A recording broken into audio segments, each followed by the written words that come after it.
moving, James. Just.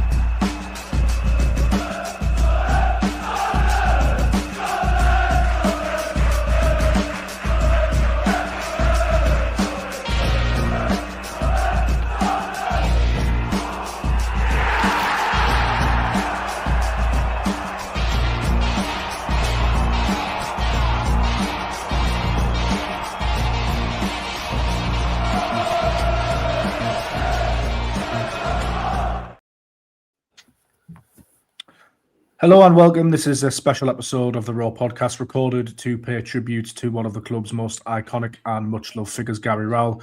Gary's passing has been deeply felt across Sunderland, not just because of what he achieved on the pitch in red and white, but because of who he was, what he represented, and the connection he maintained with the club and its supporters throughout his life. Today is about remembering Gary Rowell, the footballer, the Sunderland lad, the Derby hero, and the man behind the goals. It's also about reflecting on why his legacy still matters so much to this city and this football club. Today, I'm joined by three people who knew Gary and his story extremely well. Phil Smith and Richard Minea, my colleagues here at the Sunderland Echo, who worked closely with Gary during his time as a columnist for the paper. And I'm also joined by Sunderland historian Rob Mason, who is not only an expert on the club's history, but was a close friend of Gary's. Phil, I'll throw to you first. It was really, really tough news to take on the eve of a derby that Gary Rowell had sadly passed away at age 68.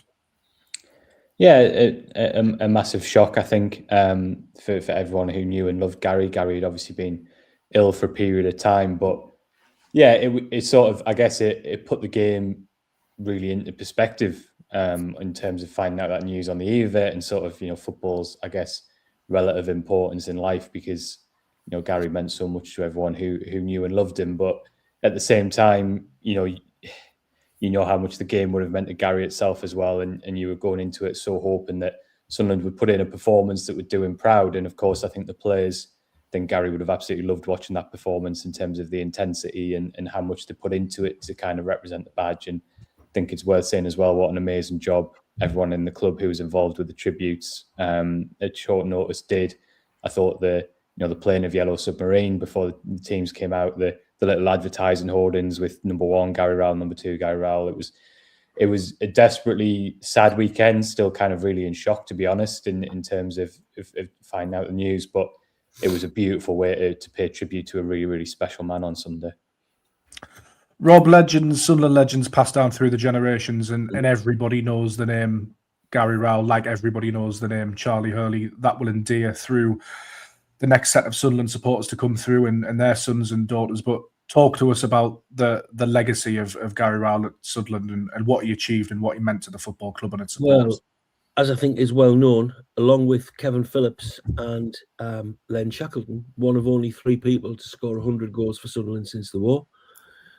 Gary was always at pains to point out that he wasn't really a forward. He spent most of his games in midfield. He was the best penalty taker in Sunderland's history. We've had other great penalty takers way back. I'm talking, between the wars, we had a fella called Billy Clunas, and around about the time of the First World War, we had a player called Jackie Mordew, who were the other 2 great penalty takers in Sunderland's history. But Gary's record even outstrips them in terms of ratio of penalties to goals. So a superb penalty taker, but he was the master of the half chance. He was the master of the late run into the box. And, in every game you go to and you think, if only somebody had been there, right place, right time for that loose ball. Gary was that man. Gary had the knack of being right place, right time, gobbling up the rebound from the goalkeeper, tapping in the half chance, often with a header. While he did score some spectacular goals, if we had a montage of all Gary's 100-plus goals for Sunderland, there'd only be a handful of screamers. But he was the man to take the half chance. But he was also a very hard-working and creative midfield player, often coming in from the left. In terms of a person, I might speak about this in a bit more detail later, James. But in terms of a person, the best thing I can say about Gary is the same thing as I say about my greatest hero, Jimmy Montgomery, is that Gary is or was as good off the pitch as he was on it. An absolute gentleman. And Rich, you would concur with those thoughts, having worked closely with Gary during his time as a Sunderland Echo columnist, somebody you got to know and liked?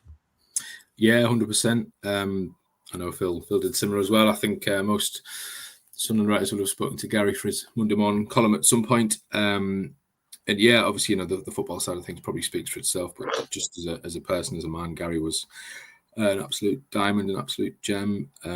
Big character in the press room. Always very humble though with it. Always had a lot of time for people. Great teller of his stories, and he took a lot of care and thought into his columns in particular. So he wasn't one for just emailing his column in. He'd like a chat with you, Phil, on a Monday morning. So he'd have his column sort of written out in longhand, and we'd have a chat beforehand just to about the game at the weekend, whether we home and away, how it went, talk about some of the hot topics, and then you'd get into his full flow. And I can't remember ever making a change to his copy, to be honest, Phil, grammar-wise or anything. It was always a pristine copy, always made very clear points. You could see this passion for the club shone through. And bear in mind as well, Gary's column kind of coincided towards the end with the drop into the Championship and then into League One as well. So we had to obviously have quite a lot of tough periods for the club. So I'm sure this season's rise back to the Premier League, the performances of the team, the passion around the city would have, brought a lot of joy to Gary as well. So yeah, deeply sad news at the weekend.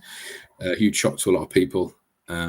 His legacy will, as I say, go on for many years. The tributes, like Phil said at the weekend, were really nice. I'm sure there'll be more to come as well in the coming weeks and months. And I was speaking to a few colleagues at the Burnley end as well, because obviously he ended his career there, settled in the area. And he was equally as high thought of over there as well. Would always have time for everybody. Would always stop and chat and say hello. So, wonderful man, and he'll be very sorely missed. And you mentioned that column, Phil. Your memories of helping to ghostwrite that as well, and crucially from a punter reading it at the time, Gary never shied away from tackling the big topics, which I think was always appreciated by Sunderland fans. He approached them with honesty. Yeah, as Rich alluded to, he didn't actually ghostwrite Gary's column. It was the easiest gig in the world, really. He wrote it himself, and something that you could tell he put a lot of time and thought into. But yeah, you would always have the chance to kind of chew the fat with Gary on a Monday morning, and it was an absolute pleasure. As Rich said, I think one of the things that kind of struck me about Gary was that he was so passionate about Sunderland, even all those years after he'd stopped playing. There was, the fact that it was his club and that he kind of kicked every ball, never changed at all in the time that I knew him. So that was just a real pleasure. And as Rich said, Gary was unbelievably proud of what he'd achieved for Sunderland because it was his club, and he would never miss an opportunity to talk about his goals or talk about scoring a hat-trick against Newcastle. But he was so modest with it as well. He was so down to earth. It's something that I think Rob can speak to more, really. But he was of a generation of footballers who were normal people, really. And Gary was like that for all the time that I knew him.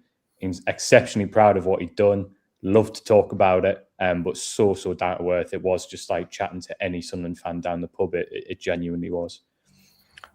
Talk to us about that, Rob, because he was born in Seaham, Gary Rowell, and he joined the club in the early 70s, I believe, going on to make a lasting impact. That's right, yeah.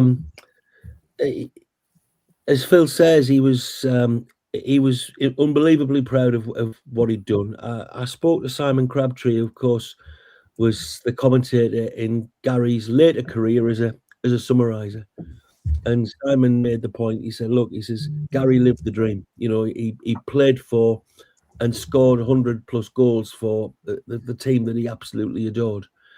And I was lucky enough that in the last few years, Gary was able to come to the match for, 3 seasons, maybe 3.5 seasons, whatever it was. Gary and I sat next to each other at the match and watched the games together. And that was a perfect education into just how passionate he was about Sunderland. I mean, Phil's just been talking there about him kicking every ball, and he literally was. He was, and being a player of such a high standard, he was always one step ahead in the move of the game and knew what was happening. And as we all know, sitting at the back of the stand as we do, we can see the game, we can see the pattern of the game. It's quite easy to read the game, but Gary was always one step ahead. Obviously, over the decades, I've met literally hundreds upon hundreds upon hundreds of Sunderland players, And the only time, absolutely the only time I've ever been starstruck was the first time I met Gary Rowell. And the first time I met Gary Rowell, I was in a group of 5 or 6 people in a press room somewhere, I can't remember which ground it was. And although I was in a conversation with 5 or 6 people, including Gary, I never said a word. And that was the case for the first 5 or 6 times I met him.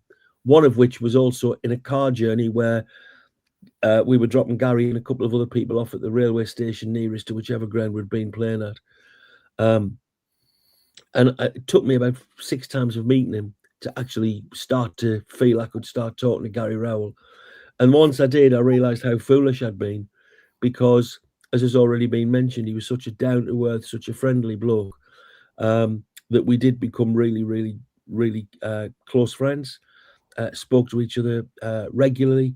In the days when I was living up in Scotland, which was the case till about 15 months ago, and Gary, while suffering with his leukemia, wasn't able to come to the matches, was during my long car journey home to Scotland after every game, I'd have about an hour on the phone to Gary, who would want to know exactly every last little thing that had happened in the game. And something he always wanted to know without fail was, what was the attendance? He was always anxious to know the attendance. And that was because he was as proud of the supporters as he was of the team and the club. And he loved the loyalty of the fans. And he was constantly astonished at how high the attendances were, even when the club had slipped to its lowest depths. And he reminds me of Charlie Hurley in that respect, because, as I think everybody knows, whenever you spoke to Charlie was always ever so anxious to say, how are the fans? Tell me about the fans. Tell the fans I love them. And he was genuine in that. And Gary was exactly the same, you know. So while the fans idolised Gary Rowell, it's true to say Gary equally idolised the fans as well, because he felt ultimately he was one of them. He just happened to be a fan who was good enough to not only play, but play and have an exceptional record. And Phil, just on his exploits in a Sunderland shirt, I think it was 8 seasons in the end, over 100 goals, as Rob mentions, alongside Len Shackleton and Kevin Phillips post-World War II, a homegrown player from Seaham. It's hard to think of an equivalent in the modern era, isn't it? Say Harrison Jones coming through, scoring a hat-trick against Newcastle, setting one up and scoring over 100 goals across, 10, 12, 13 years spent at a club. It feels unrealistic, such as the mythology of the legend. Yeah, and we'd be from a generation who heard Gary Rowell through the song before we knew anything about him as a player, as a person. And I think, Rob mentioned Charlie Hurley there, and Gary's exploits put him in a very, very, very select band of players who are idolised by generations who never actually saw him play, because what they did, their statistics, what they achieved for the club kind of transcends time, really. And Gary's in one of those players. And, Gary Bennett would be another one who fans of a young age who've never seen him play absolutely revere him because of what they were told by their parents and their grandparents. And Gary Rowell is absolutely in that category. And as you say, to score over 100 goals for a club is an unbelievable achievement for literally any footballer. But to do it, as a homegrown player, and as Rob said, not necessarily an out-and-out striker, which I think is something that probably I didn't realise until I got to know Gary. I would imagine there's a lot of young Sunderland fans who didn't fully know that either. So, it's like, for me, I remember Gary first and foremost as a person, because obviously we were fortunate to spend that time with him, but his football and contribution is incredible. And as I say, he's in a very, very, very select band of Sunderland players, I think. And Rich, from my conversations that I've had with people about Gary over the past couple of days, what's really hammered home that for perhaps your father's generation, he was everybody's first favourite Sunderland player. Yeah, 100%. And like Rob and Phil have alluded to as well, and not only that he was a really warm and genuine person when you met him as well. So yeah, a lot of the, as I say, sort of transcends the generations really for different reasons. But just when Rob mentioned there about the attendance, he was also always keen to know what the away attendance was for games as well. When we spoke to him on a Monday, if it was an away game and he wasn't there, he'd always want to know what the away following was as well. So yeah, his passion for Sunderland shone through hugely. And obviously Sunday's game, came quickly after the news of his passing, but the tributes on Sunday were a real testament to how fondly remembered he will be. And as I say, I'm sure there'll be a lot more things to come as well to honour his name. But yeah, just really a sad time for the club. We've touched on it there a little bit, Rob, in terms of Gary's versatility. But talk to me about what type of a player he was, and the impact he had on Sunderland's side when he broke through into the team. Well, when he first came into the team, he'd come at the team as I think people know now. Amazingly, spookily, Gary passed away 50 years to the day since he made his Sunderland debut. That, if I remember rightly, was as a sub at Oxford. He had a handful of games. I think it was on his second start. He scored his first goal in an away win at Hull City. But it was a little bit later, a little bit further down the line when he'd had a handful of games for over a year or so, and we were really struggling under Jimmy Adamson. This was the time when Sunderland went 10 games without scoring so much of a goal and were rooted to the bottom of the league in the 76-77 season. And in an FA Cup tie against Wrexham, who were a third division side, Jimmy Adamson gave debuts to Sean Elliott and Kevin Arnott, who'd played with Gary through youth teams and what have you. Kevin and Gary in particular went back a long way. And at this point, the team transformed. Suddenly, the team who couldn't score before very long, they were winning every game. At one point, after 10 games without a goal in the league, they beat Bristol City at home on a Friday night with a goal from Mel Holden. And then after that, they went and scored 16 goals in the next 3 games, and Gary scored 4 of those goals. And with these 3 young lads in the side, Rowell, Elliott and Arnott, collectively they became known as Charlie's Angels. Now, this was because they'd all been discovered by the legendary scout Charlie Ferguson, but also the popular TV series Charlie's Angels had been screened for the first time in the month before the 3 of them played together. So they were always known as Charlie's Angels, and they were a fantastic collection of players who really re-energized and revitalized the side. This was the year when we ended up going down with the controversy over the late kick-off between Coventry and Bristol City. We'd been completely marooned at the bottom of the league at the turn of the year, and then had this fantastic record when the second half of the season, Sunderland's form was pretty much good enough to win the league, but we fell just ever so slightly short. I'm sorry, I'm just trying to get rid of that phone call. But Gary, sorry, I'm completely losing my concentration because my phone's really stopped now. But Gary was a big part of that. As I mentioned earlier, he was a midfield player, obviously an attacking midfield player, but he was very industrious. He worked ever so hard for the team. He would often come in from the left-hand side. I mentioned a lot of his goals came from him coming into the box later on, and he would place his shots. You know, he was about precision, Gary. His penalties, he would side foot. He would normally side foot into the corner. He would often send the goalkeeper the wrong way. Sometimes he'd put them into the roof of the net, but occasionally, generally rather, he'd keep them low. And even if the goalkeeper went the right way, Gary usually had them tucked so far into the corner that even if the keeper went the right way, he couldn't get them. But he was a very, very hard-working player. It's not just about his goals. His goals made him exceptional, but he was a real team player who knitted the play together well, worked hard for the team, and was exactly the same, as I say, off the pitch, in that he was a person who believed in collectivity and working together. There was not a case of trying to grab the individual headlines. He would be unselfish as a player, both in terms of setting other people up if they had a better chance than him, but also in terms of the running he would do off the ball.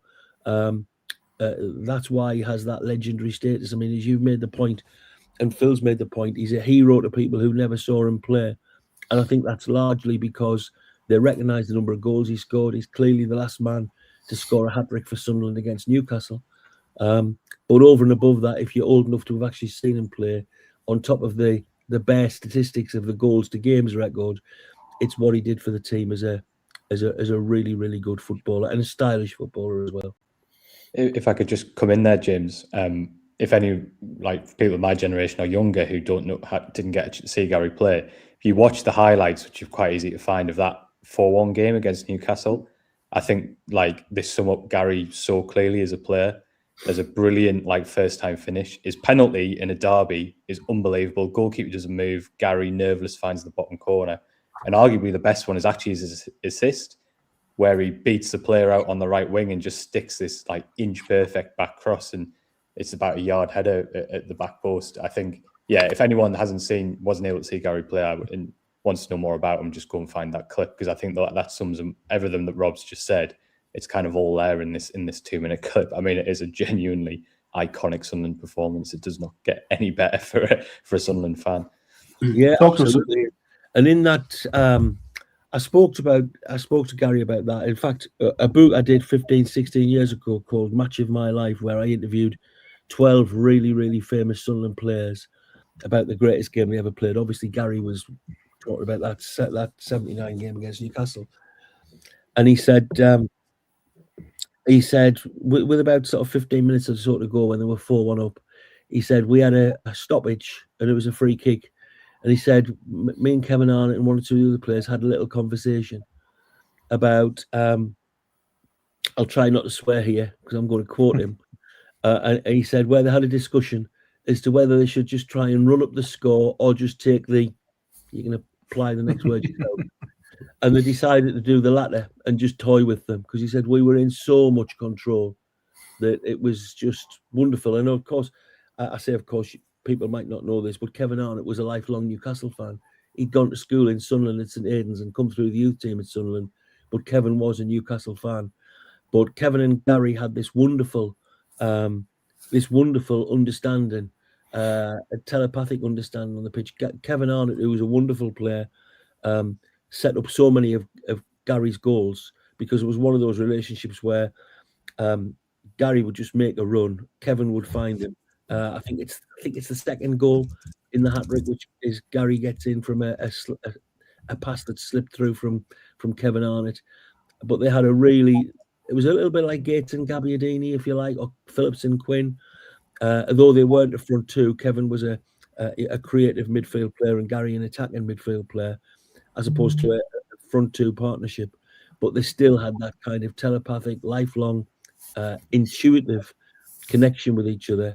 And Kevin was a big part of what made Gary Rowell special, and equally, Gary was a big part of what made Kevin Arnott special. I mean, that derby win at Newcastle in 1979, when you break it down at St James's Park, a hat-trick scored, he set the other one up, CM lad to do it. I mean, that, Rob, we hope it will be, but it might never be matched. And of course, sort of echoes of Billy Hogg in there from the 9-1 back in the day. These sorts of things happen maybe once every 100 years. It's an extraordinary feat when you break it down like that. Billy Hogg and the other player to score a hat-trick in that 9-1 win in 1900, it was also a CM-born player, namely George Holly. So two lads from CM have claimed hat-tricks for Sunderland at St James's Park. Gary was, as I say, as we all know, remains the last Sunderland to score a hat-trick. I hope that's a record. I'm sure Gary would hope that's a record that's broken, because we'd love to see a Sunderland player score a hat-trick against Newcastle again at some point in the future. But for the moment, we'll make do with beating them 1-0 as we did last Sunday. And nobody would have been more excited and thrilled at that result than Gary Rowell. And Rich, Saturday, obviously the news dropped on Saturday evening, and it was really tough to take. But we did touch upon the emotion of the game on Sunday, and it was almost fitting, wasn't it? The nature in which Sunderland won that game, they dug in. It was emotional, and it felt really like the city, the club, and the players had done it for Gary Rowell, which was hugely emotional to see that all feed into each other on the day.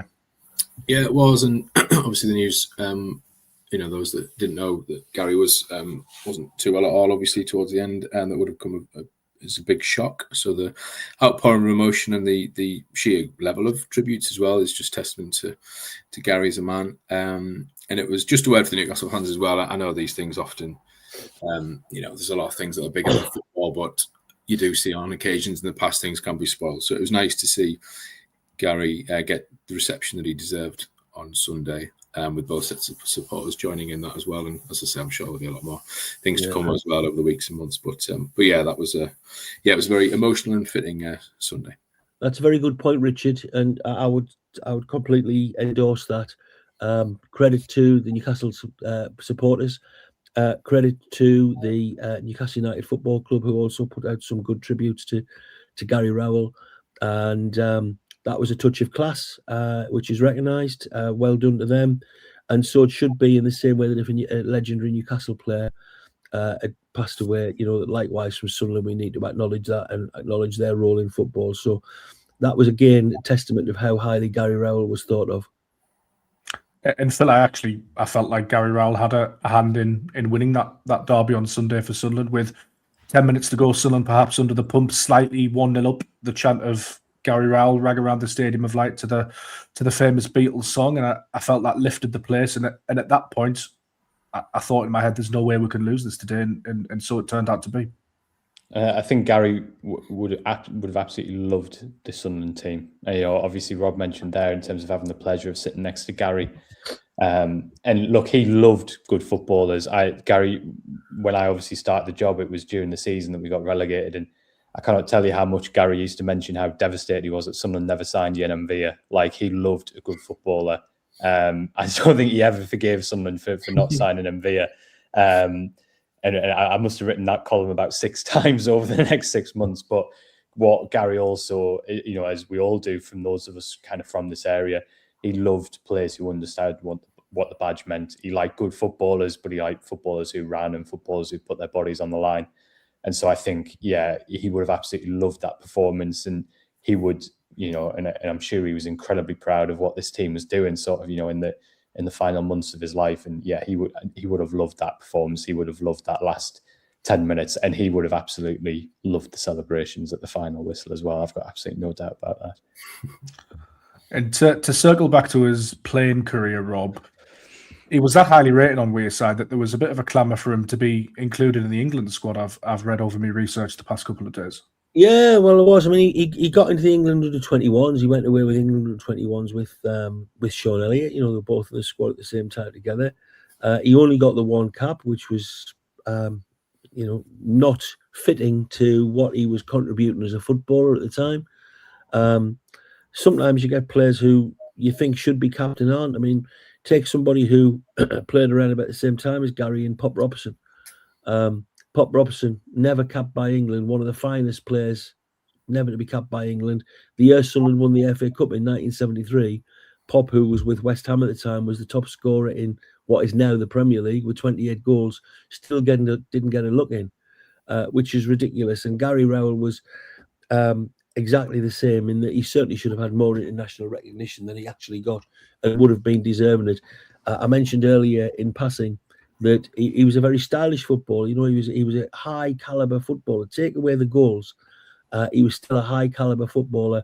His passing was precision passing. His passes were well weighted. He wasn't a luxury player. I've mentioned earlier, he was a very industrious player. He'd really get stuck in, a bit like Enzo Lefebvre. Enzo Lefebvre is a creative attacking player.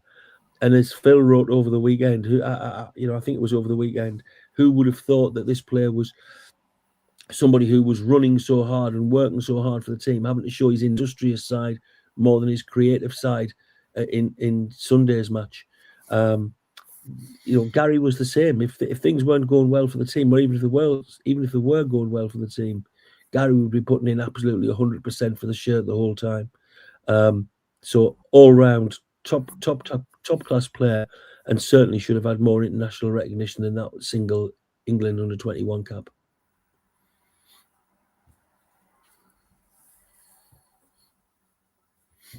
Just on mute there, James. Sorry about that. I seem to do that once a podcast, so I don't see why this one should be any different. Rob, you've explained Gary's career excellently, his impact on Sunderland, his legacy, but he was also a friend to you. So talk to us about him as a bloke. Richard and Phil have touched on it, but what did he mean to you? Well, he was a really, really good friend. He was you know, it's to the point where you sort of at times forget that he's not only a former footballer, but a famous former footballer.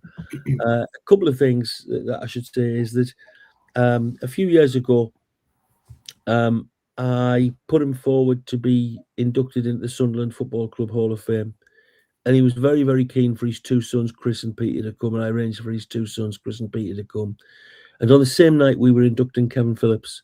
So I had, given that Len Shackleton has long since passed away, I had together with me the only two people to score 100 goals for Sunderland since the war.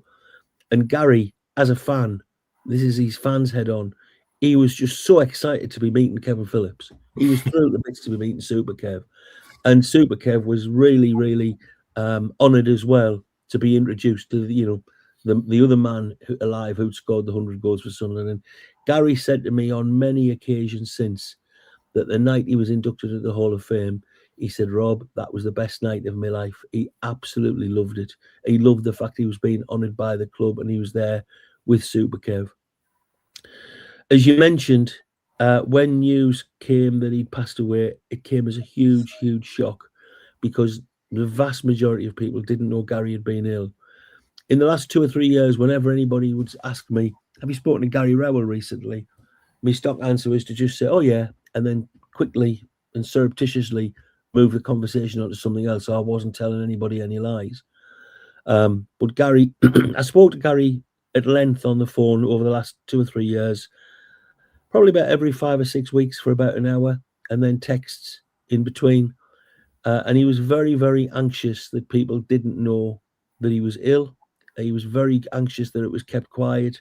There was a minuscule number of people in Sunderland knew.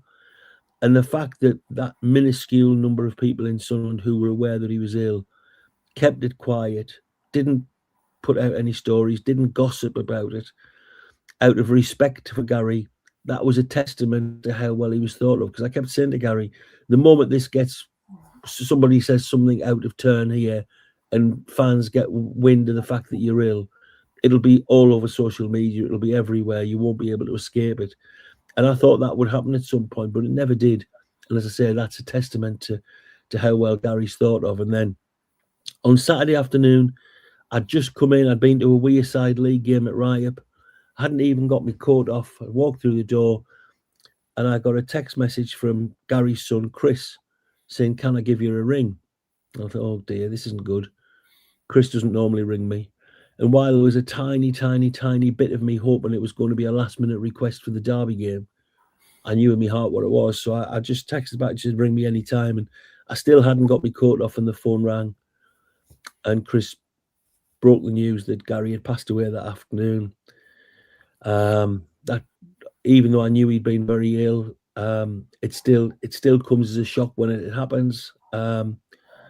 And anyway, I arranged with the football club and I arranged with Gary's family that we would announce the passing of Gary at 8:30 on Sunday morning.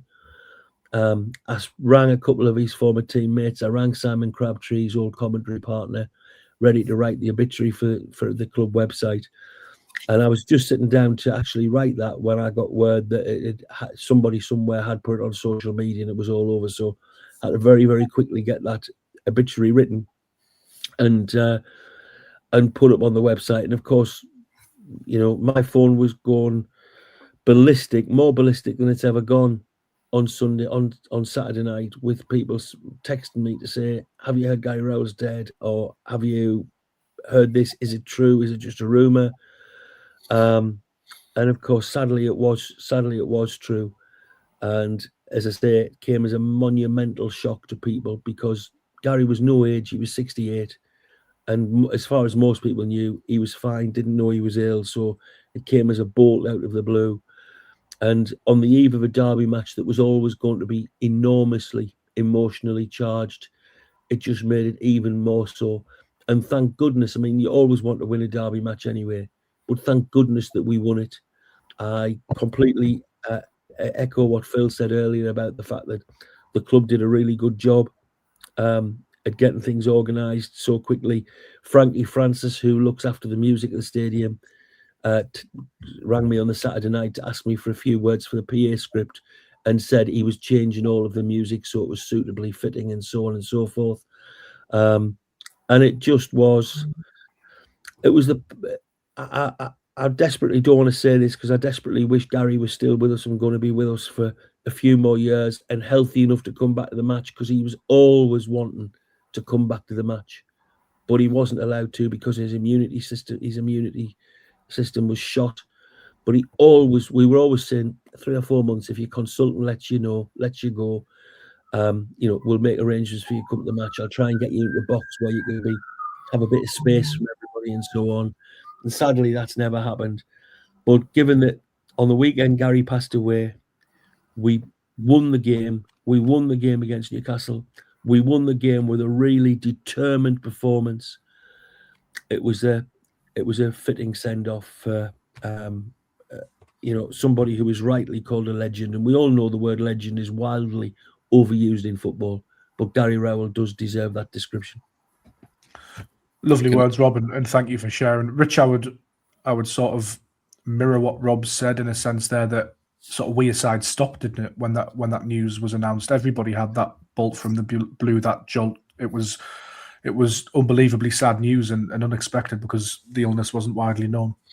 Yeah, exactly. And like Rob says, it's testament to those of his closest friends as well for keeping it that way, and rightly so if that's what Gary wanted. I was just going to make one small point which speaks volumes for him, I think, is that he would always ask you how your family are. He would always ask you how the family are. Whenever you spoke to him, whether it was via text or via call, or whether you get in his column, that would always be one of his first questions. And yeah, I certainly remember him that way. So yeah, everyone here at the Echo certainly extends their deepest and heartfelt condolences to Gary's family. Absolutely.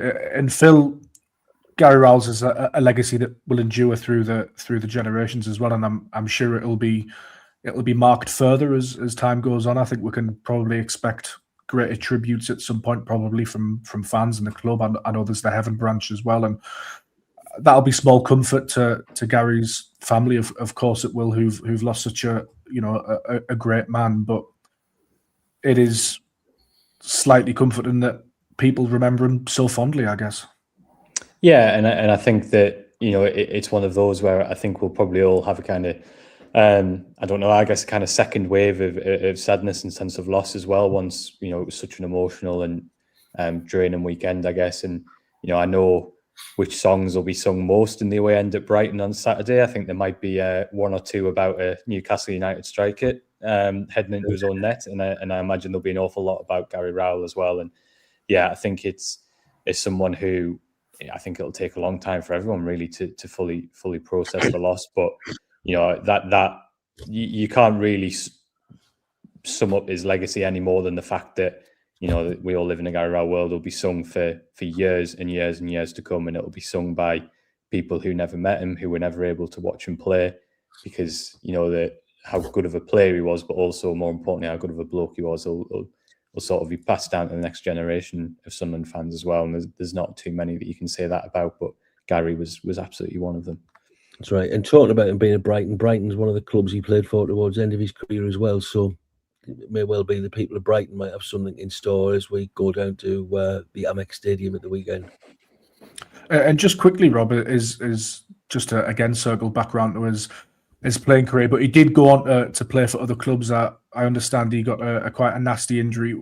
What was the end of his Sunderland career like, and what did it look like? Well, the end of his Sunderland career was tragic, really, in that he didn't want to go. Len Ashurst, who, again, was a particularly good friend of mine, but Len and Gary sort of brought apart in other ways, because when Len came in as manager, like a lot of managers, he wanted his own players. He wanted to move people out who had been there for a long time. And it was a decision of Len's that, Gary's time at Sunderland was up, and Gary absolutely did not want to leave Sunderland.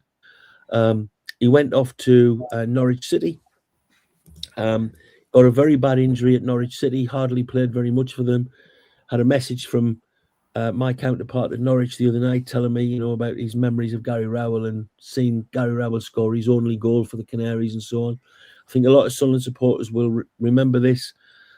When we played Norwich in the League Cup final in '85, when Len Ashurst was manager, and we lost 1-0 to Norwich.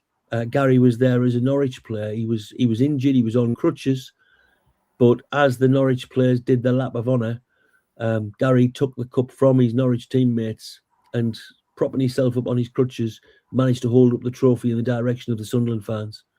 And he often said to me, I wished I'd been holding that trophy up to the Sunderland fans as a Sunderland player. Sunderland haven't won a trophy.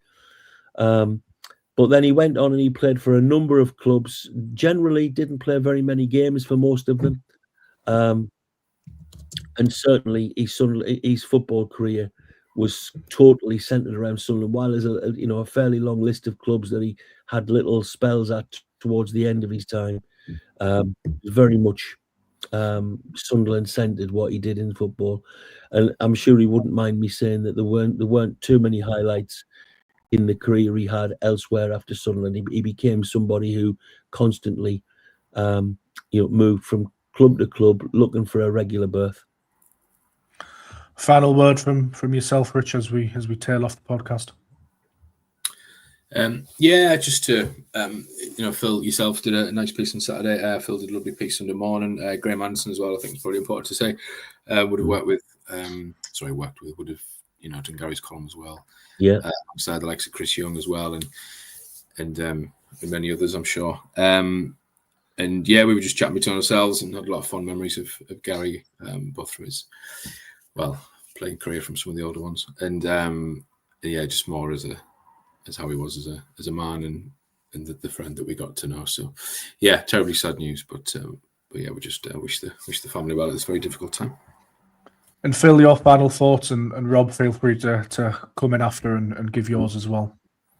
Yeah, I mean, like a huge kind of part of my Sunderland life, Gary, and we've mentioned briefly the commentary, but a big part of my sort of growing up as a Sunderland fan was listening to him and Crabbers on the radio. The passion and the fun that you could tell they were having, and I think that was the Carlos Edwards goal against Burnley when he, Gary Rowell's right there with the iconic bit of that commentary, isn't he? Yeah, there's so many examples like that, and I feel like that kind of part of his life and that job that he had allowed people to see what a fun person he was, the person that, the people who knew him got to experience as well, and not just how fun he was, but how much he loved Sunderland, and I think that kind of summed him up. And my abiding memory of Gary is sitting next to him in the press box when the Gary Rowell song started at the Stadium of Light, and every time he would just have the biggest grin on his face, and absolutely he was still just buzzing that Sunderland fans loved him.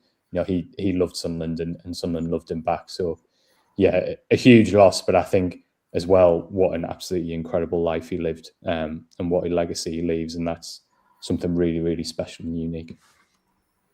Yeah, and just to finish off there, something we've not mentioned much this morning, but was mentioned in passing there, was that there was a lot of fun around Gary Rowell. He had a lot of laughs. I remember one particular time in Seville. We played Seville in a pre-season friendly around about 2003, and I can't quite remember how I ended up with this, but I ended up with Gary and Simon Crabtree in the back of the car after the match at Seville, and me trying to drive me way around Seville back to where the team was staying, in the dark, totally lost in the one-way system. Well, meanwhile, it was like having Morecambe and Wise in the back of the car while I'm trying to concentrate on the traffic in Spain. And it is just a random memory of what a lot of laughs there were when Simon and Gary were around the place. He brought a lot of joy to people. He brought a lot of joy on the football pitch. In another 100 years' time, there will be people looking at Sunderland Football Club's history and talking about that 4-1 win at Newcastle and the man who scored the 3 goals and set the other one up. I don't think we've mentioned, but let's mention as well, he also scored a hat-trick, a top-class hat-trick against Arsenal in the top division. Brilliant player, brilliant part of Sunderland's history, and very importantly, somebody who was so proud of being part of Sunderland's history. And if he hadn't have been good enough to be a footballer, he would have been at just as many matches as a supporter, because Sunderland was his club. He absolutely loved Sunderland as much as Sunderland people and myself loved him. Rob, thank you for joining us and lending us your expertise, but your emotional thoughts as well. I know it must be hard in the days after when it's so raw. Rich and Phil, thanks for joining us too. Thanks for the listener for tuning in, and I think the Echo and Rob would like to extend our heartfelt condolences to the Rowell family and to his friends and any supporters that watched and grown up over the years. Thanks for tuning in, and we'll catch you on the next one.